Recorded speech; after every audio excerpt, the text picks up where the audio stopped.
श्री शिवाय नमस्तुभ्यम। नमस्कार, स्वागत है आपका आज की वीडियो में। हम सावन महीने में रोज सुनी जाने वाली कथा का रसपान करेंगे। कथा को श्रद्धा पूर्वक सुने और ध्यान में सुने। कथा के अनुसार समुद्र के निकटवर्ती प्रदेशों में वाशकाल नामक एक ग्राम है, जहाँ वैदिक धर्म से विच्युत महापापी द्विज निवास करते हैं। वे सब के सब बड़े ही दुष्ट हैं। उनका मन दूषित विषयों भोगों में ही लगा रहता है। न वो देवों पर विश्वास करते हैं, न भाग्य पर। वे सभी बड़े ही कुटिल स्वभाव के हैं। किसानी करते हैं और भांति भांति के घातक अस्त्र शस्त्र रखते हैं। वे व्यभिचारी और खल हैं। ज्ञान, वैराग्य तथा स्वधर्म सेवा की मनुष्यों के लिए परम पुरुषार्थ है। वे इस बात को बिल्कुल भी नहीं जानते। वे सभी पशु बुद्धि वाले हैं। जहाँ के द्विज ऐसे बुद्धि वाले हों, वहाँ पर अन्य वर्णों के बारे में क्या कहा जाए। अन्य वर्णों के लोग भी उन्हीं की भांति कुविचार रखते हैं, स्वधर्म विमुख एवं खल है। वे सदा कर्म में लगे रहते हैं और नित्य विषय भोगों में ही डूबे रहते हैं। वहाँ की सब औरतें भी कुटिल स्वभाव की है, स्वेच्छाचारिणी, पाप सख्त कुविचार वाली और व्यभिचारिणी हैं। वे सद्व्यवहार तथा सदाचार से सर्वथा शून्य हैं। इस प्रकार वहाँ दुष्टों का ही निवास है। उस वाशकाल नामक ग्राम में किसी समय एक बिंदुक नामक ब्राह्मण रहता था। वह बड़ा ही अधर्मी था, दुरात्मा और महापापी था। यद्यपि उसकी पत्नी बहुत ही सुंदर थी, वो भी कुमार्ग पर ही चलता था। उसकी पत्नी का नाम चंचुला था। वह सदा उत्तम धर्म के पालन में लगी रहती थी। वो भी दुष्ट ब्राह्मण उसे छोड़कर वैश्यागामी हो गया। इस तरह कुकर्म में लगे हुए उस बिंदुक के बहुत वर्ष व्यतीत हो गए।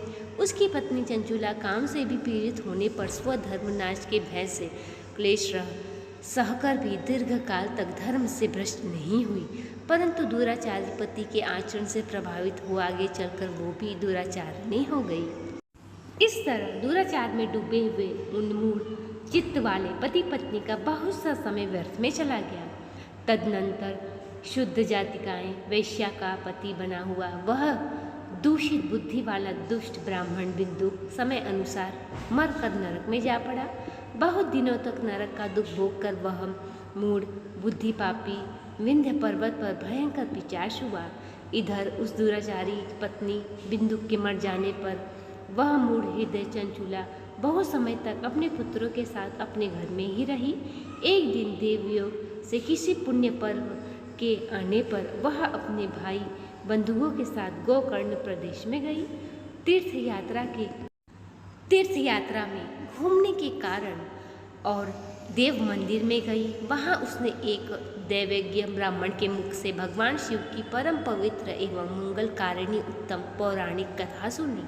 कथा वाचन ब्राह्मण कर रहे थे। जो स्त्री पुरुषों के साथ व्यभिचार करती है वो मरने के बाद यमलोक जाती है। तब यमराज के दूत उनकी योनि में तपे हुए लोहे का परिध डालते हैं। पौराणिक ब्राह्मण के मुख से ये वैराग्य बढ़ाने वाली कथा सुनकर चंचुला भय से व्याकुल होकर वहाँ पर कांपने लगी। कथा समाप्त हुई और उसने सारे लोग बाहर चले गए। तब वह भयभीत नारी एकांत में शिव की कथा सुनने के पश्चात कांपने लगी और विचार करने लगी। अब उसने वैराग्य रस से ओतप्रोत इस प्रवचन को सुनकर अब तो मुझे बड़ा ही भय लग रहा है। मुझे इस संसार से वैराग्य हो गया है। मुझ बूढ़ चित्त वाली पापनी को धिक्कार है। मैं सर्वथा निंदा के योग्य हूँ। कुछ विषयों में फंसी हुई और अपने धर्म से विमुख हो गई। हाय, न जाने किस किस घोर कष्टदायक दुर्गति में मुझे पड़ना पड़ेगा और वहाँ कौन कौन सी बुद्धिमान पुरुष मार्ग पर चलने वाले मन लगने वाले मुझ पापिनी का साथ देगा। मृत्यु काल में उन भयंकर यमदूतों को मैं कैसे देखूंगी, जब वे बलपूर्वक मेरे गले में फंदे डालकर मुझे बांधते हुए घसीटते हुए ले जाएंगे। नरक में मेरे शरीर के टुकड़े टुकड़े किए जाएंगे। उस समय विशेष दुख देने वाली उस महायातना को मैं वहाँ कैसे सहूँगी। यह सोचकर मेरे हृदय में विदर्ण हो गया है और मैं सब प्रकार से नष्ट हो गई हूँ, क्योंकि मैं हर तरह से पाप में डूबी रही हूँ। ब्राह्मण, आप ही अब मेरे गुरु, आप ही माता हैं और आप ही पिता हैं। आपकी शरण में आई हूँ। मुझ दीन अबला पर आपका उद्धार का उपाय कीजिए। अब सूत जी कहते हैं कि शौनक इस प्रकार खेद है और वैराग्य से युक्त चंचुला ब्राह्मण देवता के चरणों में गिर गई। तब उस बुद्धिमान ब्राह्मण ने उसे कृपापूर्वक उठाया और कहा, ब्राह्मण ने चंचुला से कहा कि अब तुम सच्चिदानंद स्वरूप का बारंबार मनन एवं चिंतन करो। तत्पश्चात उसने भगवान शिव जी की आराधना एवं भक्ति शुरू कर दी। वह दिव्यांगना हो गई और शिवलोक पहुंचकर उसने सनातन देवता त्रिनेत्रधारी महादेव जी के दर्शन किए। सभी मुख्य देवता उनकी सेवा में खड़े थे। श्री गणेश जी, भृंग, नंदीश्वर तथा वीरभद्र आदि उनकी सेवा में उत्तम भक्ति भाव से उपस्थित थे। उनकी अंग कांति करोड़ों सूर्यों के समान थी।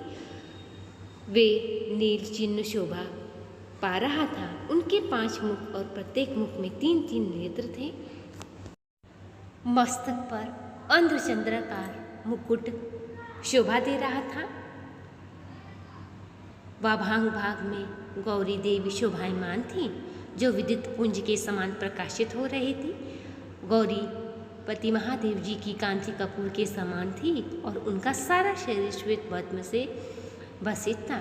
शरीर पर श्वेत वस्त्र शोभा पा रहे थे। दर्शन करके वह बड़े ही प्रेम, आनंद और संतोष से युक्त हो विनीत भाव से वहां खड़ी हो गई। पार्वती जी ने उसे अपना सखी बना लिया। तब वह अच्छे सुख का अनुभव करने लगी।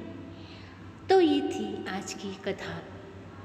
यदि कोई महापापी मनुष्य भी है, यदि इस सावन महीने की कथा को सुन ले तो वो सारे पापों से मुक्त हो जाता है।